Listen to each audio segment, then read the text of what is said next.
তো সে আমার বয়ফ্রেন্ড তখন আমার বয়ফ্রেন্ড ছিল। তখন সে আমার বয়ফ্রেন্ডকে আমি যখন শ্যুট করতাম, শ্যুটের মাঝখানে সে আমার বয়ফ্রেন্ডকে ভিডিও কলে 18 মিনিট সে আমার বয়ফ্রেন্ডকে এইভাবে ভিডিও করে দেখাচ্ছিল। কি দেখাচ্ছিল? আরে আমি শ্যুট করতেছি, দেখা যায় এখানে মামুন আর রশিদ ডিরেক্টর ছিল। ডিরেক্টর কি করে, আর্টিস্টদেরকে তার জায়গা দেখা দেওয়ার জন্য হাত ধরবে, স্বাভাবিক রাইট?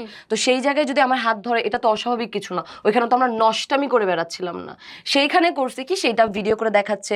আমরা নর্মালি কথা বলি, আমরা অন স্ক্রিনে আমরা কি নর্মাল, অডিয়েন্স দেখছে আমাদের, কিন্তু আমরা অফ স্ক্রিনে কি করি, আমরা একটু হাসি তামাশা করি, একজন আরেকজনকে গালি দিয়েও কথা বলি, সবাই ফ্রেন্ডলি। হ্যাঁ, তো মামুনের সাথে সম্পর্কটা হচ্ছে আমার কাইন্ড অফ ফ্রেন্ডলি। ওকে।